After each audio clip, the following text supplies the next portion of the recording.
Good afternoon and welcome to Today on Bay TV. I'm Rachel Hopkins and this is Keith Millwood. We are joined today by Chris Hope of Dawson's Estate Agents and leading Welsh journalist Robert Llewellyn-Jones. Thank you both for coming, and we're going to start the show off with On This Day in History. And I hope you're ready to start tapping and a jiving because it is the birthday of Buddy Holly. I'm a huge fan. Of course, he set off the fashion of wearing quite distinctive glasses. It still goes on these days. But let's remind ourselves of his greatness with one of his great songs. Every day it's a-getting faster. Everyone said go ahead and ask her. Love like yours will surely come my way. Hey, hey, hey. Every day seems a little longer. Every way love's a little stronger. Come what may, do you ever long for true love from me? Every day it's a-getting close. Buddy Holly. Well done. Buddy Holly and the Crickets. It takes a grammar school boy to know that. Well, as a teenager, my sister and I were huge fans of his and used to record all his stuff back then on cassettes. And I think we knew pretty much all the words. Do you know what year he died? Do you remember?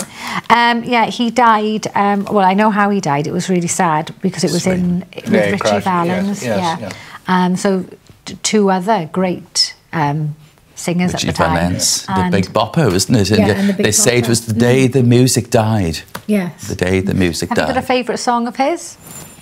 I like that one, actually. I like yes, that one, yes. Yeah. And I like That'll Be the Day. I think that's been in lots of films. Yes. Well, we love this show, I Buddy. remember, Keith, that when the day he died, I remember some boys coming to school with black armbands and the headmaster sending them home.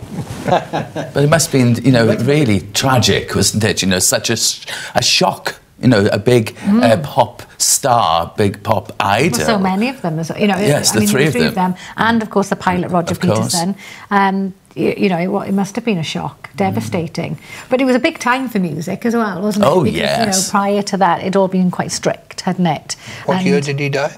I haven't got it written down. I'm just trying to think. That's why I'm asking you. I'm trying to think, yes. 60. So I know it was his birthday today. I know in '55 he opened for Elvis, and that's when he decided to pursue his career. And he continued to open for Elvis, but it was after he opened for Billy Haley and the Comets. We're being told it was the 3rd of February 1959. 59, was it? Yes. So he wasn't actually in that long, really, was he? No. I think from the 60s onwards, really, the audience played the biggest part. You had singers from time and eternity, but I think from the mid-60s onwards, the greater rush was to go and see people and bigger crowds, and that's when... Well, they influenced so many, didn't they? The Beatles were influenced as well as many, many other performers, and, it really broke the mould. It really It was a time of freedom, I think. Yes. To express themselves. Started with Bill Haley and the Comets, I suppose, isn't it? Rock Around the Clock, and, And they still play today, aren't they? Everybody loves them. I mean, I wonder, and I'm going to sound old saying this, how many of the songs that are out there now will be played in another 40, 50 years' time. But also on this day, we've got the Stonehenge. So British archaeologists, 2015, we all know of Stonehenge, don't we? Of course, yes. Discovered a Neolithic Superhenge under 3 foot of earth at Durrington Walls. But if that doesn't sort of make much sense, then we've got some footage to explain it all. Let's see this. This is very interesting. We appear to have found a new monument, a new stone monument, the like of which archaeology has never seen in Britain before.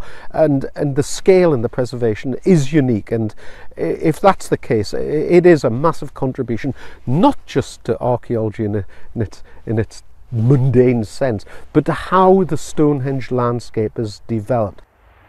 Durrington Walls as a prehistoric monument has been known for quite a long time, but what we've been able to do is to look at every part of this huge monument, because you can't excavate it all, and using the latest technologies we've been able to look underneath the banks and see what they hide.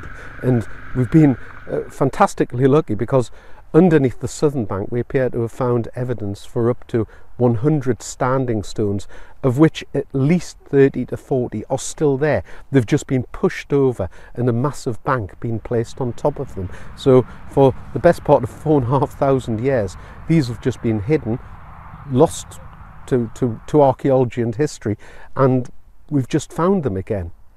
They've created a fence or a boundary of this amazing row of stones, some of which may have been up to 4.5 meters in height. For myself and the team, I think we'd have to say this is pretty much the pinnacle of the work we've done over the last 5 years. I don't think we could have anticipated finding not just a new monument underlying a very well-known one, but to have these rows of stones. It's a completely new bit of information, and it is important. I've always thought archaeology is fascinating. It's one of those professions, I think, right, in my next life, I might, you know, come back as Sir Mortimer Wheeler. Yes, exactly. It's nice to hear that current modern technology, they go hand in hand. You won't find the archaeology part of it without the up-to-date information which technology gives you these days to find those things, rather than just having a bucket and a spade. It began in 1949 when they discovered, the scientists discovered carbon dating.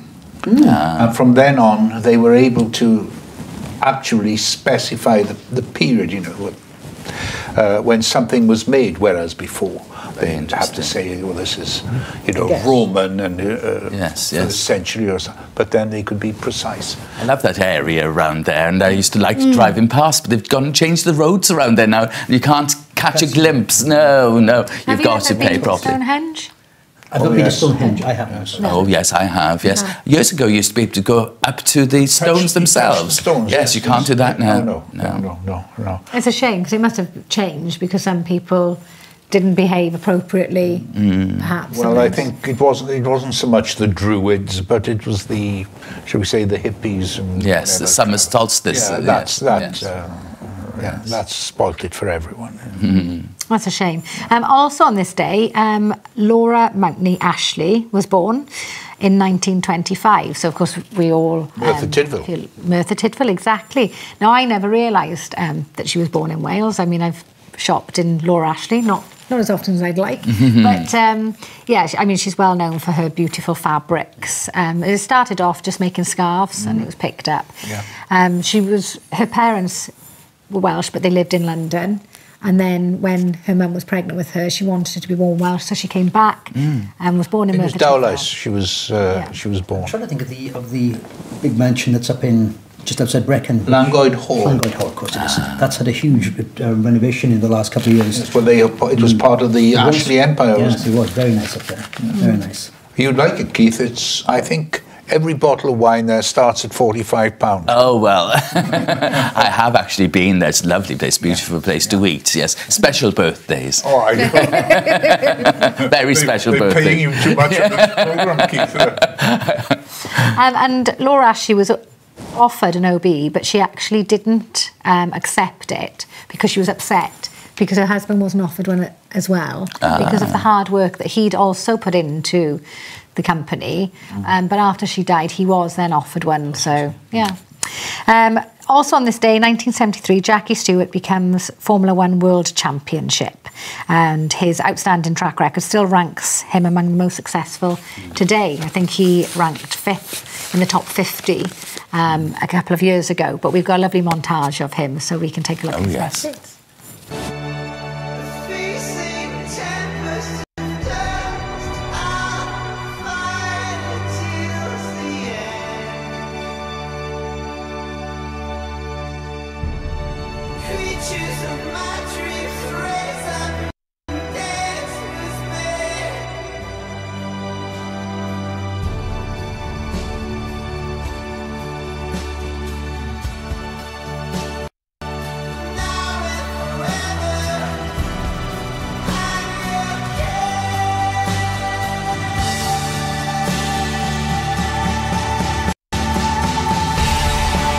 So a lovely montage. Yes. Are you both fans of the Formula One? I'm a big fan of cars, full stop. And I think even Sir Jackie would probably find the vehicles in this day and age, in the sense of, again, the moving from the times.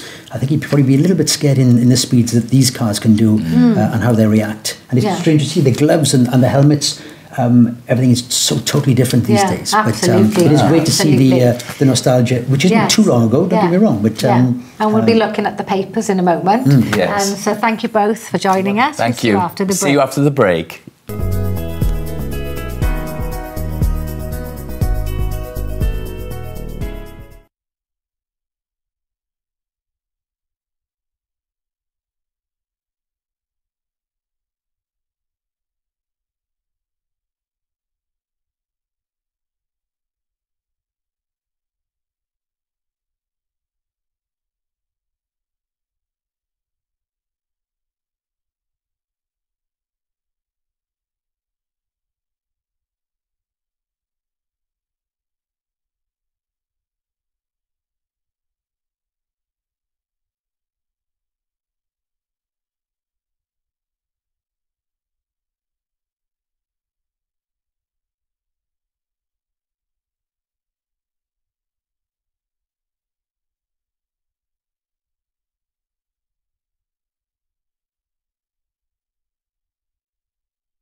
Welcome back to Today on Bay TV. I'm Rachel Hopkins, this is Keith Millward, and we are still with Chris Hope of Dawson's Estate Agents and leading Welsh journalist Robert Llewellyn-Jones. And it's time for us to look at the papers, isn't it? It certainly is. Now we're going to start off today with the Western Mail, but we're going into page 2, not the front page, because it's talking about the tidal lagoon that we're hoping will happen here in Swansea, and the fears by local MPs that it may not happen.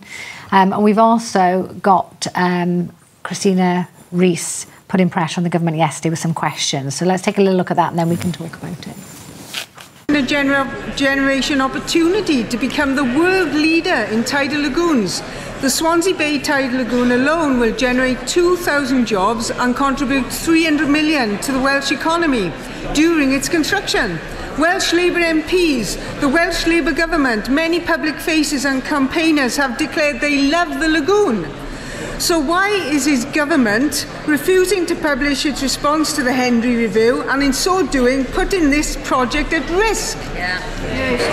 Minister! At a risk, Mr. Speaker, of repeating myself, the Honourable lady highlights the fact that there is support for this concept in Wales, and indeed there is. But the Honourable lady also needs to be honest about the fact that the Labour government in Wales, Labour MPs from Wales, Labour Assembly members from Wales have also highlighted the danger of high energy prices to the steel industry, for example. We need to make a decision which is right for industry in Wales. So I think for months now there's been so much speculation, and we're really starting to want answers, aren't we? That's very true. Well, you know, your business would profit greatly, I would have thought, from a lagoon development, because people want views of the sea and whatever else, and it'll hit a number of notes, really. I think the main thing is it is something that Wales should have. Certainly Swansea is the right place for it to be. It'll bring in the crowds, it'll bring in the jobs. It seems to be a no-brainer. But like everything else, we need a loud enough voice to make sure it gets across the line. But I think, interrupting you, I think you see that these things are what I would term as capital projects.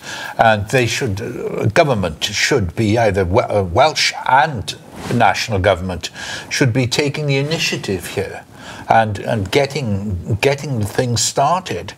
In the same way, you could say the M4 extension, you know, the new development of the M4 to bypass the tunnels. Yes. How long has this been going on? And this again I see as a capital project that should be done by government. There's a local scheme now, Love the Lagoon. Have you seen it, Chris? Yes, and encouraging everybody to do their own little videos to their message to the government. Yesterday we saw quite a lot of famous faces. Didn't we? Yes. Have you done one? I've been asked, strange, I've literally in the last 48 hours to be involved, which I'm going to be delighted to be asked and to get involved. And I think there's no question, there's no shortage, there's no need for that to be driven. People want to do that. We've seen Mal and Mal Pope and everybody else. It's what we all want. And it's going to be shown as well in Castle Gardens, isn't it? The square on the screen there as well. Yes. But it's just to show just how much Swansea want this project to be pushed forward. Not just do you think it's going to make a difference? It's not just Swansea wanting it. It's really it's the right physical thing to happen at the same time, to harness the power that's coming in off our Swansea tide. It is the right technical industry matter that should happen. On top of it is a great tourism matter which will bring people in, bring more money in, and expand our economy. There's no question about that. But you've got to have, you know, you have to have a will on the part of the local authority to make this happen. Now, we've had the leaders of the council here and council dignitaries, and we don't seem to be getting anywhere. They talk a good game, but it's not happening. Now, if you look at Cardiff, for example, Cardiff has forged ahead. Yes. Because it's had, I think, an enlightened local authority. When Russell Goodway was leader, you know, things happened in Cardiff. Well, do you think things are happening in Swansea that you are happy with? You're a local man. You're a native. If I'm going to be honest, no, that things aren't moving quick enough, and unfortunately, I think that, as you mentioned, Cardiff does get more things done to the city because there's a drive, an internal drive, as much as a government drive. But I do feel that there are lots of things that are on the table. The redevelopment of the city centre and the lagoon are two matters which we need to get off the ground. Very much just so. too much. Robert, you speak about having somebody with a loud enough voice and a passion to forge ahead. Is there anybody you can think of that would fit that bill, apart from yourself? Well, oh, no, I'm not a politician, thank goodness. But no, I think that you have to have a leader who has a vision. But having a vision is not enough. You must have the drive to get your vision through. And perhaps that's what's lacking. I don't wish to be overtly critical of Swansea Council and its leader, but I think that's where the buck stops there, with them. Well, let's hope there'll be positive news on it very soon. And elsewhere in the world, of course, there's awful news. We've got the Eye with chilling headlines. We can see there, may God protect us all. And of course, it's talking about Storm Irma. Also, the Telegraph speeds up to 200 miles per hour. Absolutely terrifying. I had a text message this morning from a member staff that recently left us to go to a different role. As it happens, he's in the drone industry. He's out there at the moment doing holidays, but trying to get back. He's trying to get any flight he can to go anywhere in Europe, to at least fly into Europe and then get a train back eventually. It's chaos out there. Talking about drones, of course, you've been using them in your own business, haven't you, Chris? Yeah, very much so. I think we've alluded a few times today to technology and moving on, such as the racing cars and so on. I brought a few clips of things which estate agents these days do. Probably 15 years ago, as a small snapshot of time that is, buyers used to go into their car, take the children, take the dogs, walk up and down high streets, come home with a load of paper, and then spend a week, 10 days trying to find the one they liked. These days it's all changed. You will go online and see the properties in all their glory there and then, which hopefully... Let's have a look at the first one, Pontedower Road, I believe, is that right? Yes. My home.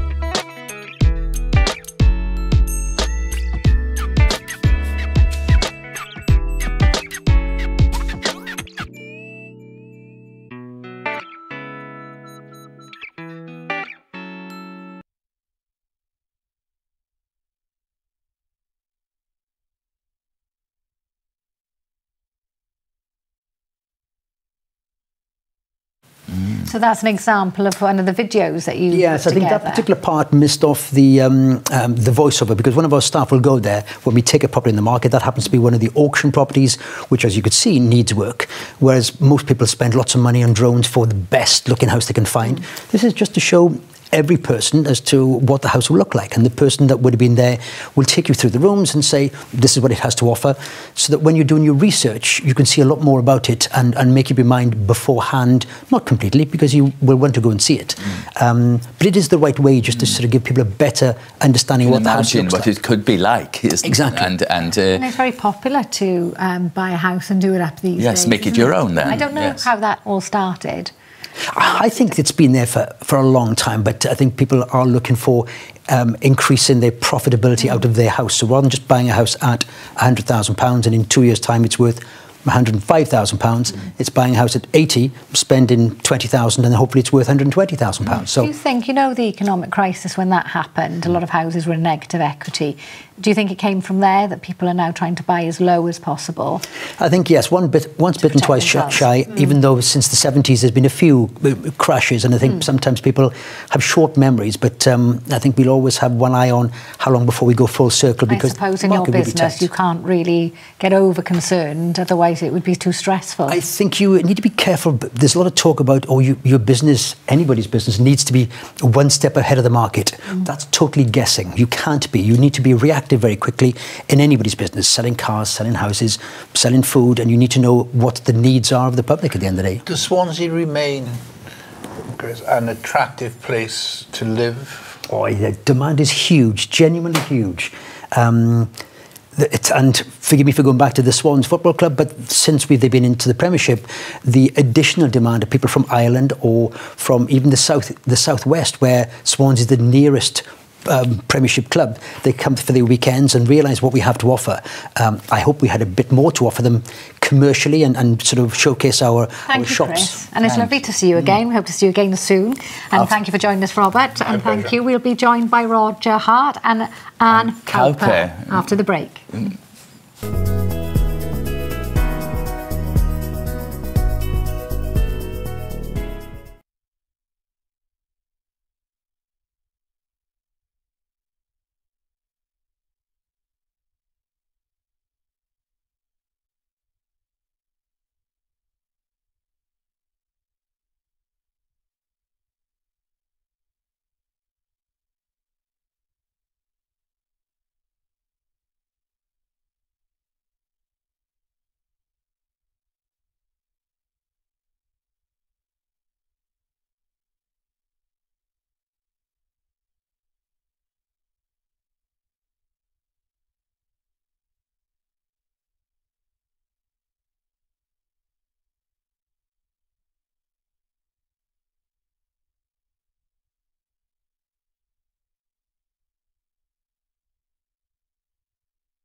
Welcome back. I'm Keith Millward and this is Rachel Hopkins, and we are joined by two special friends of mine, Roger Hart and Anne Cowper from Uplands Arts Group. Welcome. Hello. Thank you. So lovely to meet you both. You're here to tell us about your up-and-coming performance of The Sorcerer. That's right, yes. It's very special with the Uplands Arts because you are the only Welsh society to perform Gilbert Sullivan's works now, is that right? On a regular basis, yes. We do an annual production every September, and that's when we only do the Gilbert and Sullivan shows. Yeah, and so we do traditionally in terms of music, and in terms of most of the words. There is a little bit of updating, but we do the full orchestrated, proper versions. Ah, yes. And how long have you actually been running as a group? Well, the group started as Uplands Arts Club because it was formed as part of a youth club, an Uplands Youth Club, and that was in 1942. So slightly before our time. Just a little bit, yes. So it's our 75th anniversary this year. Yes. And in fact, we have another anniversary this year because it's 30 years this year that we've been performing our shows in the Taliesin Arts Centre. 30 years, that's hardly believable. I know. It's frightening. What do you think makes the enduring appeal of Gilbert and Sullivan? It's got everything that people want in a very accessible way, because it's got really, really good music that's not difficult to feel in tune with, as it were. It's invariably funny. It's a lot funnier than people think. And I mean, we have a producer at the moment, Simon John, who very well known to you and the local scene, who sets out to really bring out the humour in it. And it's colourful, it has dancing, it's just a very accessible form of all-round entertainment. And how did you both get, how did you decide that Gilbert and Sullivan was for you? Yes.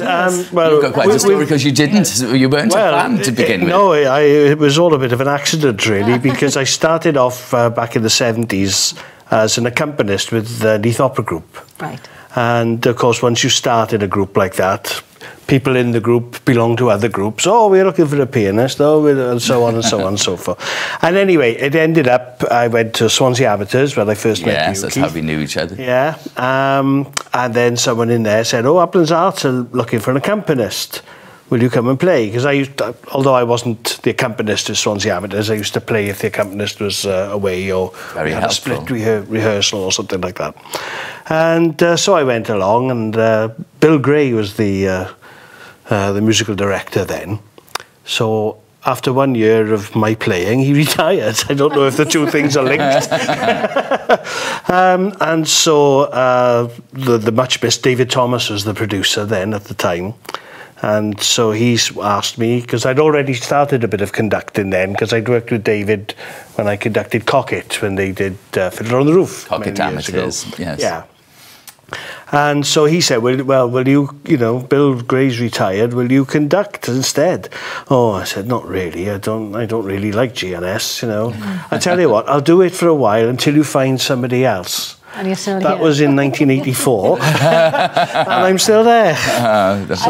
But I started in school, and the school did a production of The Omen of the Guard, which was the daftest possible thing they could have done because it was an all-girls school.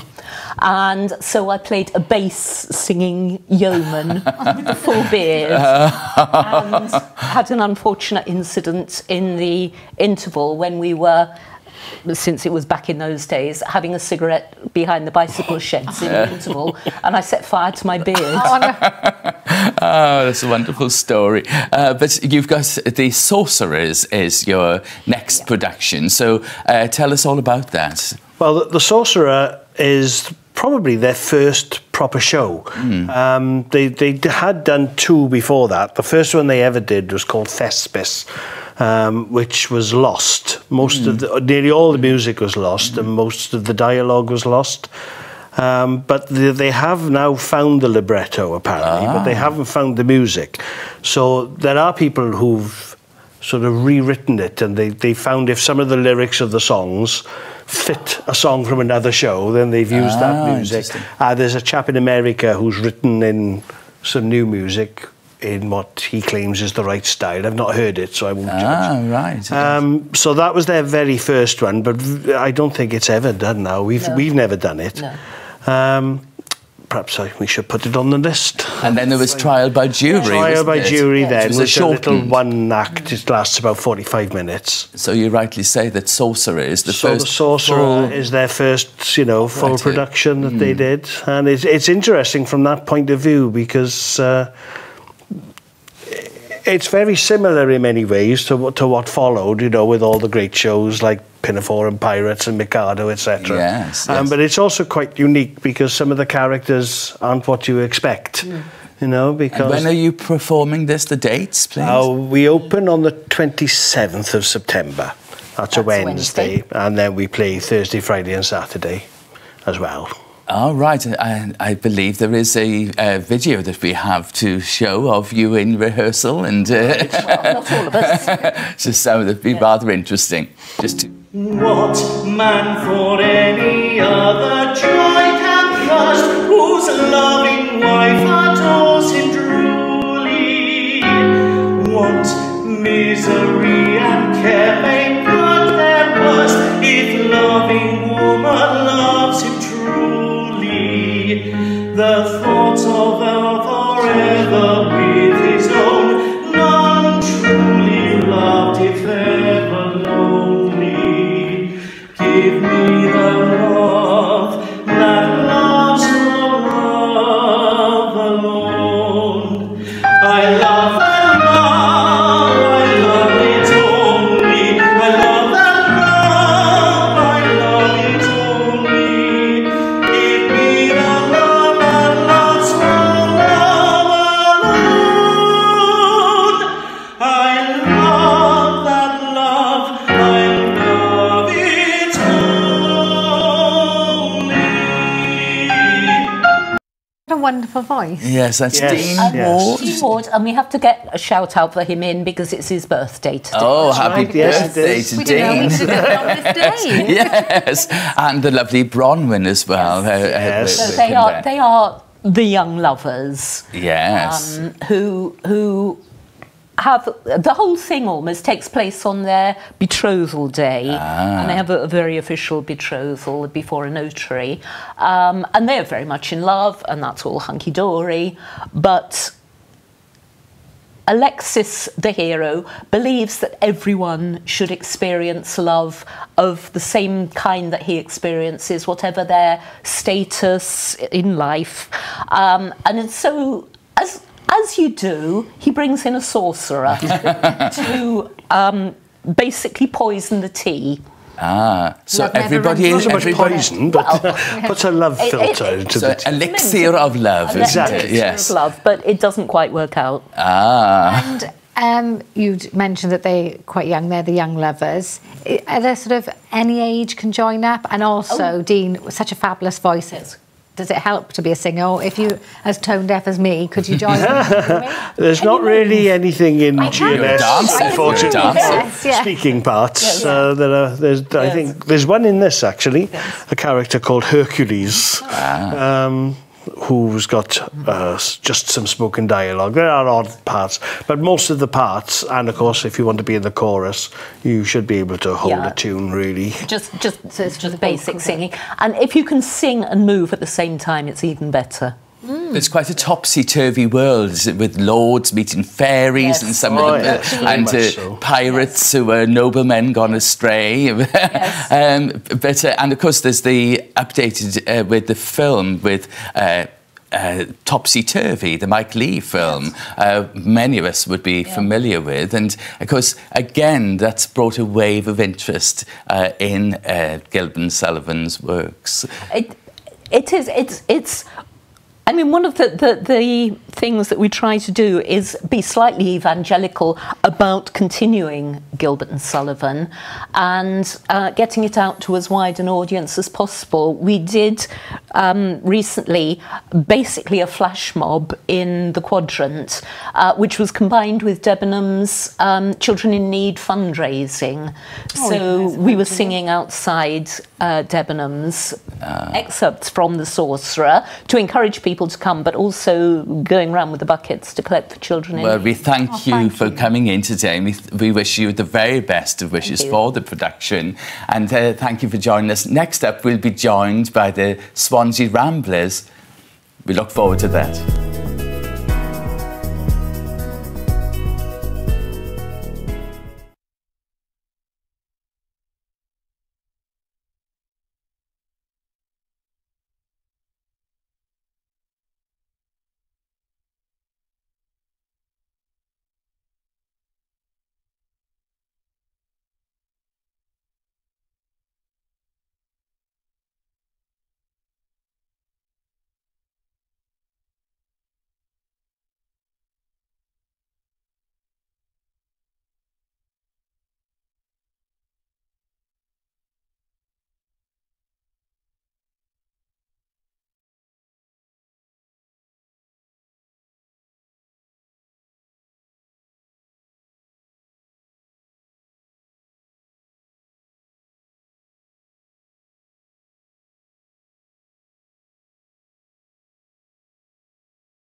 Welcome back.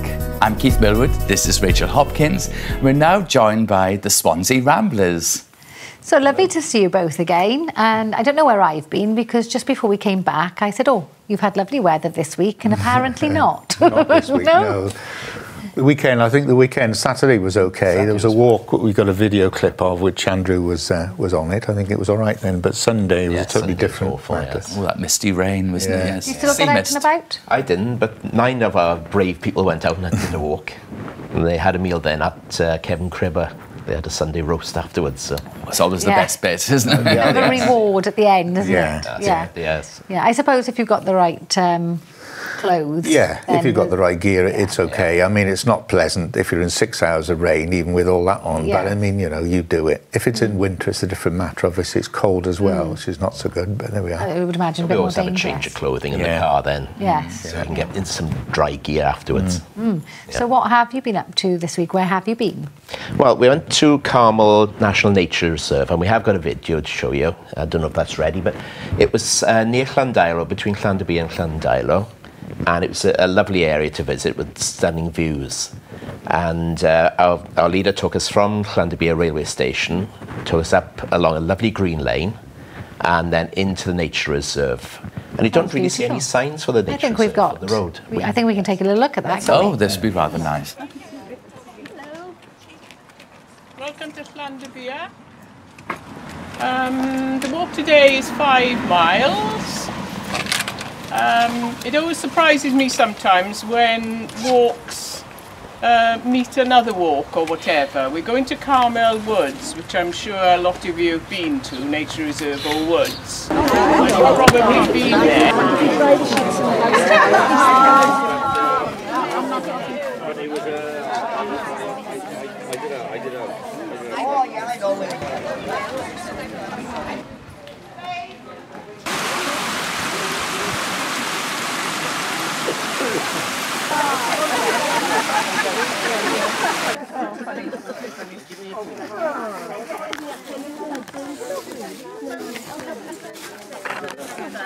And then we're back on the road.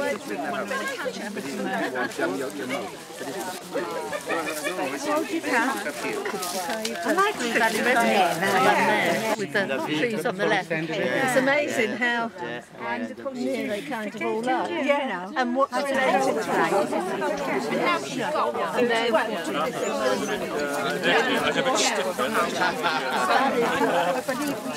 even more I assume so.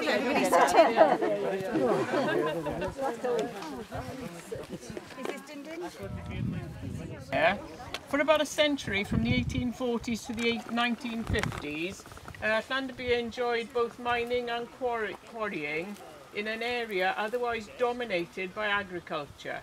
A local mineral railway line branching off the main Ammanford to Llandilo passenger line once carried Llandybie's coal and limestone to markets throughout South and West Wales. Even before the arrival... he was coming over in the morning. Yes, it's Cranesville, wild geraniums.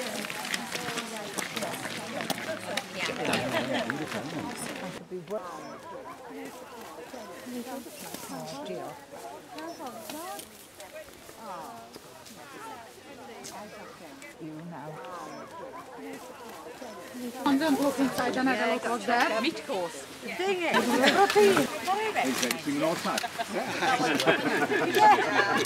What days are gone, are they? I said to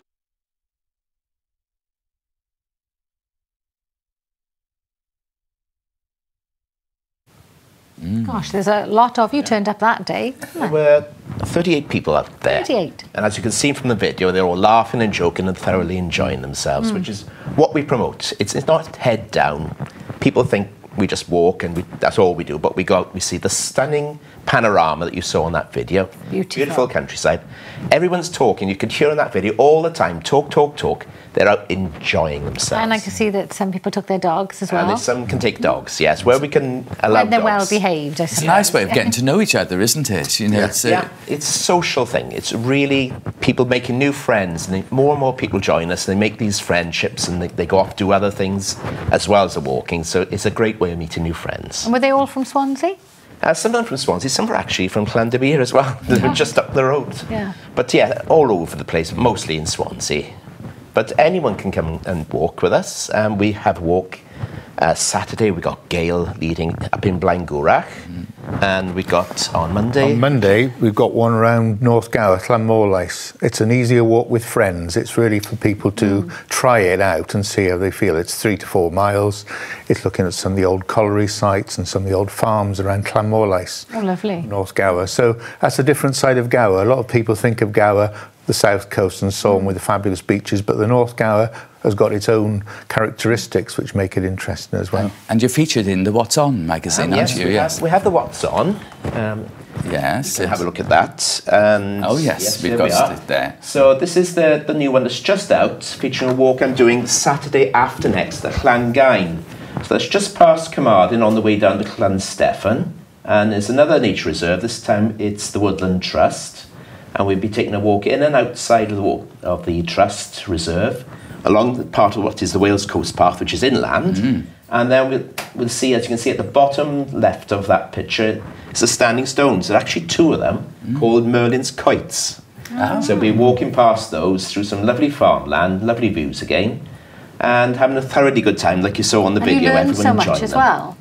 Yes, we tell you as much as we can about the history. If we know a little snippet, we'll tell you all about it. That walk, how far is that in kilometres was about miles? 5.5, 6 miles. So that's reasonable. It's 3 hours. It's best to think of in time. You're up 3 hours with friends and enjoying. Fresh air. So a very healthy day. Yes. And anyone can come along. Please do come along. And dogs. If they want to come along and they want to get in contact with you, is there an email address? Just Google if they Google Ramblers, Swansea Ramblers, all the details, all the contacts are there. Oh, lovely. Yeah, and photos of some of the old walks, the previous walks we've done, give people an idea what it's like, and video clips as well. How long have you both been doing this?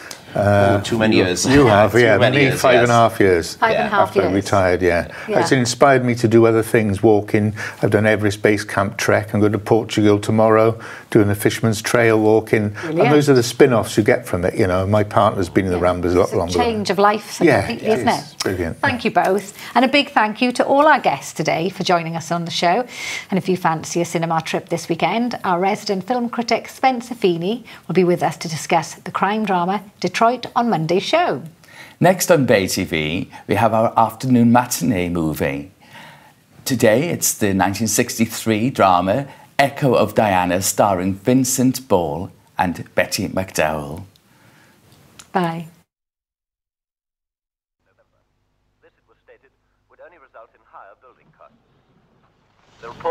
Pam, it's been 6 weeks now. Well, you're his wife, Joan. You must kick up a fuss at the Foreign Office. I was on the phone to them yesterday. They said there was nothing they could do at the moment. I just have to wait. There is news of Philip Scott, reported missing 6 weeks ago in Eastern Europe. A report has been received that the burned-out wreckage of a small aircraft has been located on a hillside near the Turkish border. It has been established that the plane is Scott's. The Russians have launched